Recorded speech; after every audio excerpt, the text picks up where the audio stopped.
I always loved movies. Well, my former partner and I both worked for stores, managing stores, and we were watching video stores being very successful. At that time, there were only a few stores around, and we wanted to do something different, and we hit it just right.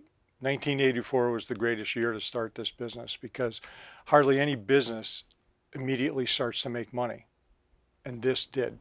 In 1984, you really started to see the video industry booming. This is when a company like Blockbuster gets into the mix and mom and pop shops are springing up all over. By the end of the 80s, home video would actually overtake the box office as the dominant revenue generator for Hollywood film studios. But in the earliest days, even in 1984, things were still a little bit smaller. So you had many, many thousands of operations by that point, but still nowhere compared to what you would have by the end of the 80s, where literally every town in America would have had at least some kind of home video operation. Our theory always was to keep this like a video library. And I think that was the secret, because a lot of the chains or whatever went out because they would look for movies to pay them back every minute. So in other words, once that movie stopped running a lot, they'd get rid of it and then, get new ones. Well, we kept all of our movies. So people like to look at old movies. They come in looking for older titles. They are not accessible as they used to be. So this is like one of the greatest ways to preserve them. So what happened with the birth of videotape is that it was successful enough, fast enough, that almost anything that could be put out was put out. So you had, regional films, things that weren't ever going to get a theatrical release or any other kind of commercial push, could manufacture copies and sell direct to video stores. And as a result, there was this huge glut of product that came out at the time. There are thousands and thousands of titles that you can only see on videotape, whether that's a digitized version of it that people are file sharing online or actually putting a tape in the VCR. That's the only way to see that particular title. And if you're not willing to engage with film in that way, then there's a huge chapter of film history that is going to be lost to you. My main reason for doing this at this point is I feel like a lot of movies are not accessible. And people think they can go online and see anything, but that's not true. So I look at this as like, this is my little contribution to movies, is to preserve them so people can see them.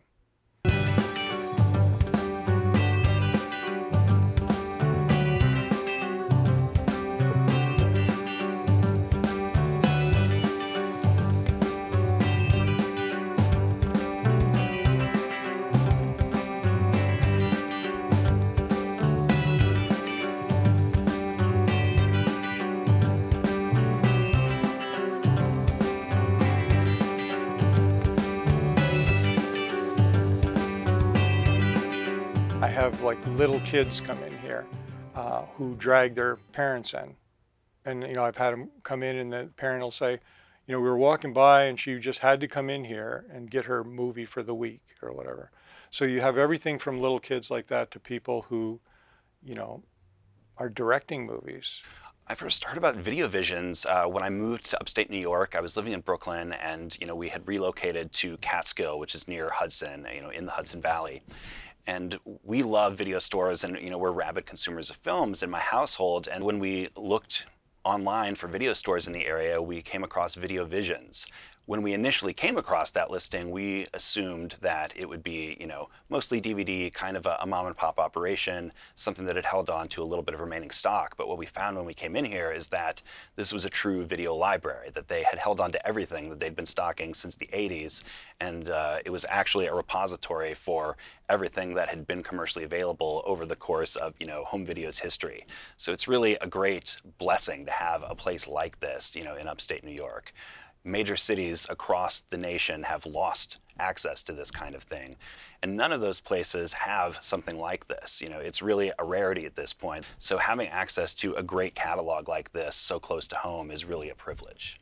When he came in here, we were talking about movies, and I said, there's this great movie. Have you seen this great movie, Rewind This? And he goes, oh yeah, that's my movie. And I went, what?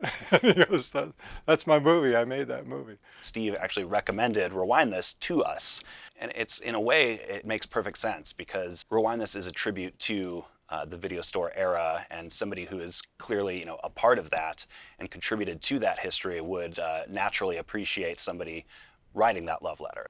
I feel like I'm like an oddity at this point, but I feel like people are being deluded once again about that sense of always having access to movies, and they won't have it. I totally understand it, but I think it's a big mistake to lose the physical entity. It's dwindled to, a few holdouts. We're witnessing the last stand of the video store, essentially. I'm not sure what will happen.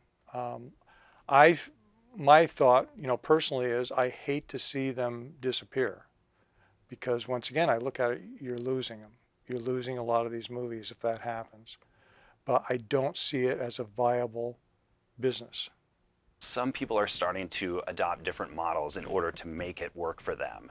So if it's no longer financially viable to have a video store that functions just as a business, then you can also register as a nonprofit and utilize the vast library that you've accumulated over the years as an asset that is for public benefit.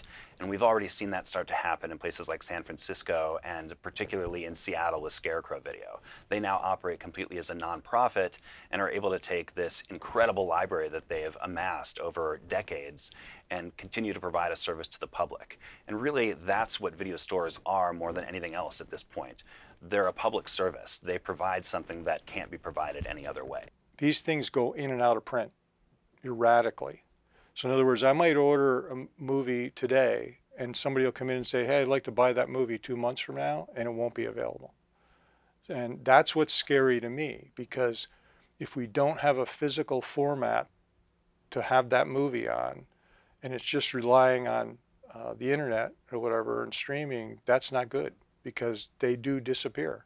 And if a business does not feel that that movie is generating them enough revenue, they drop it from their inventory.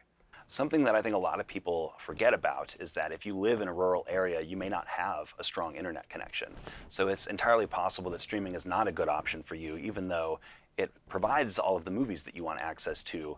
The actual process of accessing them and streaming them is limited, if not entirely impossible, where you're located. Like I do other things here. What I do is I transfer people's old VHS home movies to DVDs. And in different formats and whatever, and that's a good side business for me. People are very grateful for that, because I feel it's great to preserve people's family memories like that.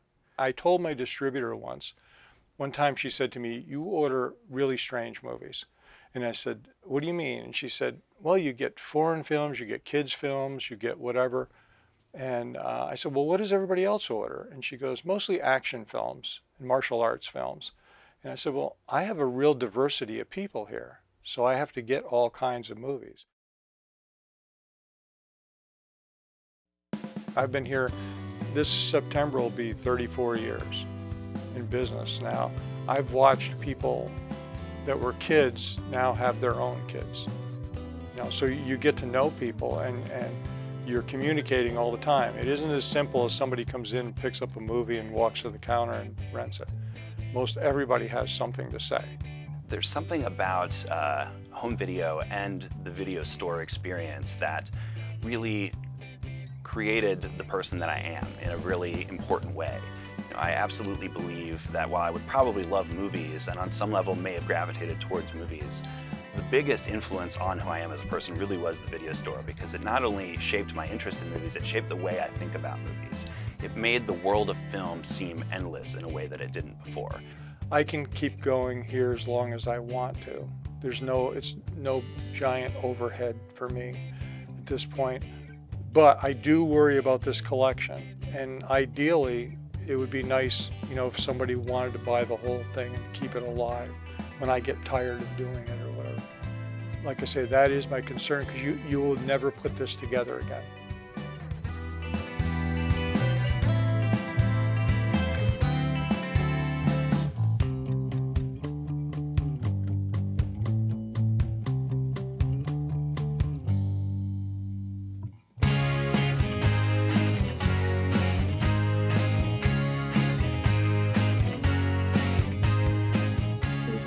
downtime in a video store. So you find yourself forming these friendships with coworkers where, yeah, maybe there were some hired guns just there as a part-time job, but you find yourself during downtime talking about movies and the kind of movies you really like and connect with and the kind of movies you want to make, and then friendships kind of begat out of that. And I remember when Bedford Video first opened up in town, and it was the first store we had, and it was a little small hole in the wall, but you'd walk in and you got to see all these movies, because most of your experiences with films were going to the cinema, or being in the movie theater. And now you could go in and you could rent The Empire Strikes Back and bring that cinematic magic into your own home. For me, the video store was a very fun place to work. It's my second favorite job ever.